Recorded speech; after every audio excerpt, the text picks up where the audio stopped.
everyone, this is Anna from Savicat Realty, and today I'm going to be talking to you about our lovely sunny Algarve.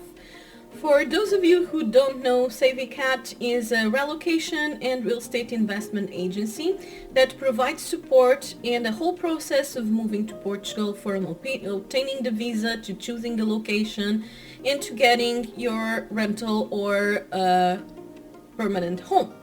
So if you do want to check out our services, go to www.savicatrealty.com, and also feel free to contact us by email at contact@savicatrealty.com. So like I was saying, today I'm going to be talking to you about our lovely southern coastline, the Algarve. And this is going to be a bit more of a general view of the positives and negatives of the Algarve.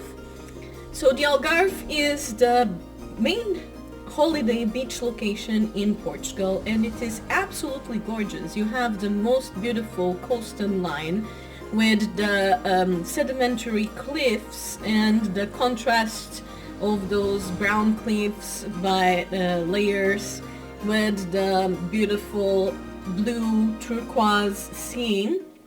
And it's a very, very popular location. And you also have an absolutely amazing climate where you have basically sunny days all year and fairly high temperatures. So the Algarve has become pretty much a paradise for retirement and for holiday destination. And of course, it is an area that depends a lot on tourism. So the Algarve tourism is almost an exclusive industry, and you will have an extreme seasonality there. So over on the high season, you will have a huge amount of people and everything will feel like cramped sardines, and it's even hard to get a spot on the beach. But you will always also have all kinds of events happening, all kinds of parties and festivals and bars and restaurants. Everything happens in the Algarve on the summer.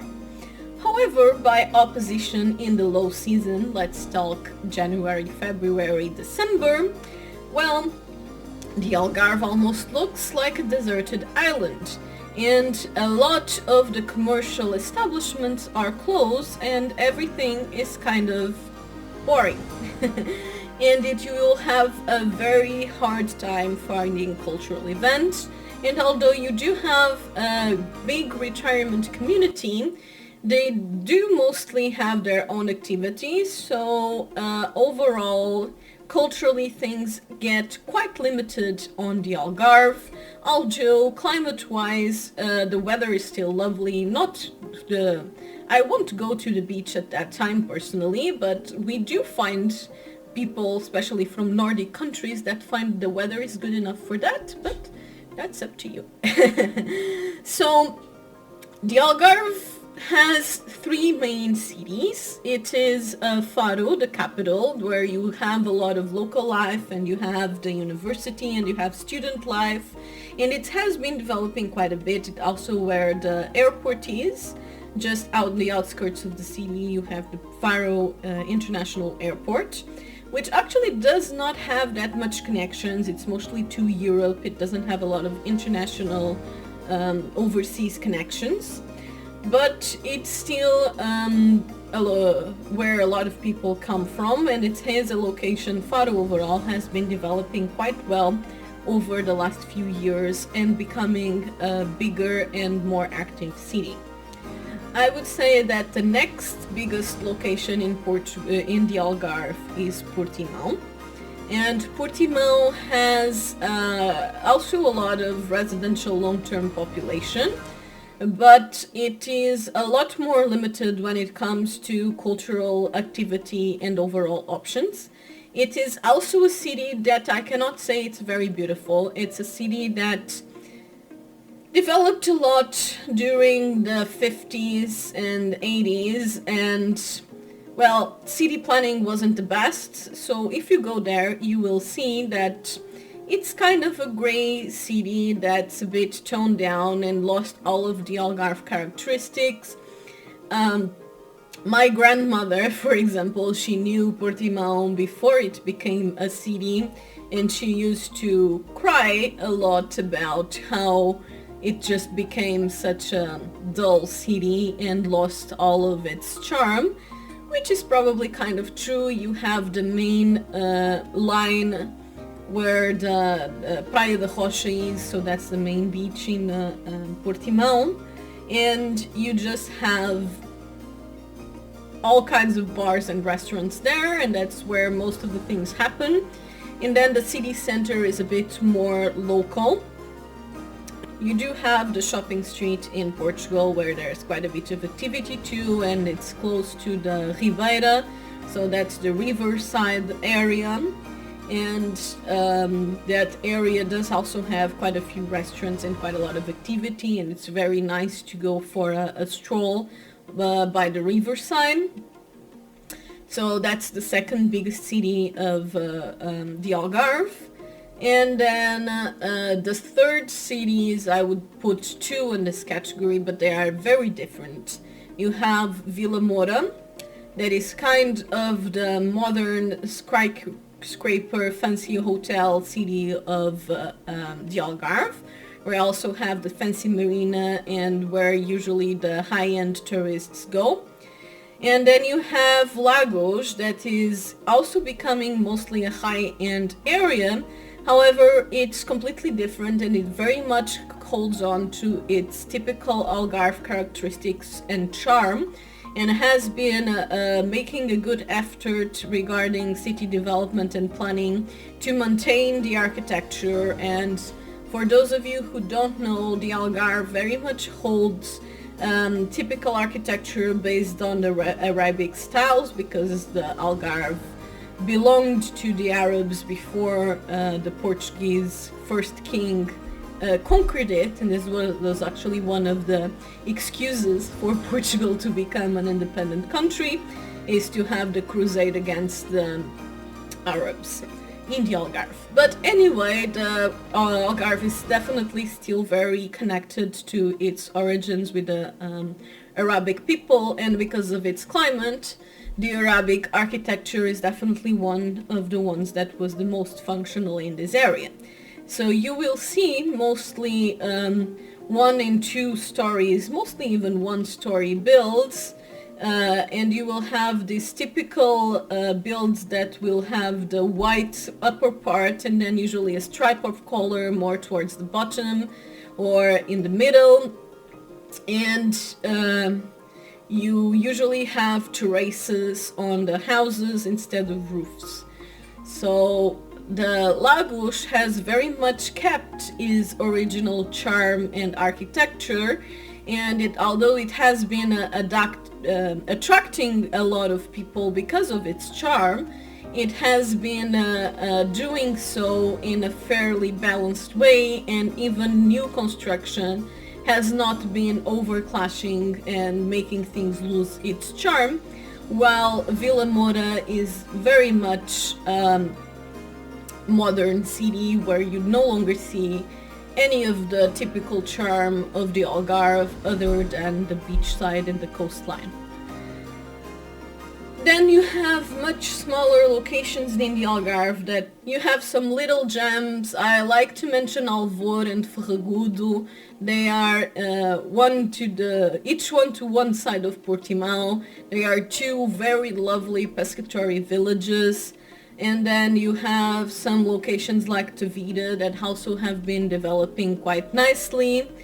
And overall, what's been happening in the Algarve is, because of its touristic popularity, the prices rise very fast, and because of the way that the Portuguese market works, things got very inflated, and at the moment golden visas were excluded in a lot of areas of the Algarve due to density and investment restrictions. And some other areas that weren't as popular and were still very controlled price-wise are now getting very inflated because of it. Overall, the Algarve is a great location to live in if you are one of those persons that absolutely loves to be by the sea and loves to have a warmer, drier climate where you have sun most of the year. But that's the biggest attraction of the Algarve. It's the coastline and it's the climate. Do beware of the cultural limitations, of course. Another thing to be aware of in the Algarve is the transportation limitations.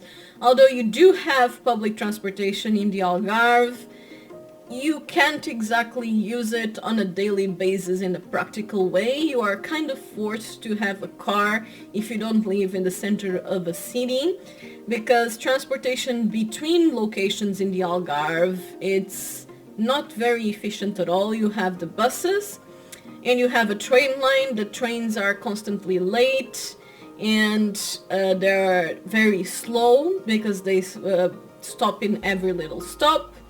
And the buses work a bit better, but then you are still fairly limited when it comes to time schedules and they can be a bit expensive. So overall, it is better to have a car when you are living in the Algarve if you don't want to be restricted to move around, because public transportation in the Algarve is very limited. So that's definitely a factor to consider when moving. And of course, the other factor is the very inflated prices that are due to the tourism and demand, and of course the holiday rentals. Keep in mind that it is very hard to find long-term rentals in the Algarve because everyone wants to rent short-term as it is much more profitable, and there is very short supply of long-term rentals in the Algarve, which of course leads to them being fairly overpriced. And there are a bit of bidding wars, although it's not as bad as Lisbon, but overall the rental market is not very recommendable, let's say that. But the buying market is a bit better. It's still definitely very inflated due to tourism and demand, but you are still able to find some good deals and navigate it a lot better than the rental market where the supply is just too limited. Do keep in mind that overall in the Algarve you will be having prices fairly inflated.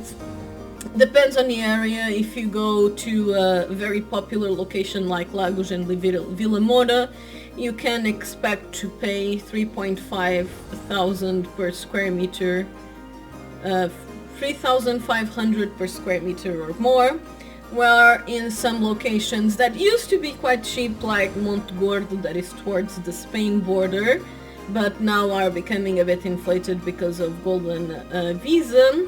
But these kinds of locations, you could still find property below the 2K line. It is getting harder and harder to do that. So overall, keep that in mind if you are considering the Algarve. So, have you been to the Algarve yet? If you haven't, definitely go there. Even if it's on vacation, it's worth a visit. For living, it is not for everyone, but if you want to be close to a very international community where everyone speaks English and you have a beautiful coastline and amazing climate, and you also have the budget for it, then it can definitely be a great place to live in. And if you do want to look at it, feel free to reach out to us. You can book an advisory call in our website in www.cvcatrealty.com. If you do have any specific queries, you can also send us an email at contact.cvcatrealty.com. We always try to get as much information on our site, so you can always check our other YouTube videos. We release a video every week. And we also have a lot of informative blog posts, so feel free to check that out, and I hope it was helpful. If you have been to the Algarve, I would love to hear a bit about your experience there. and we love to hear your feedback. So I hope that this was helpful, and we will see you again next week.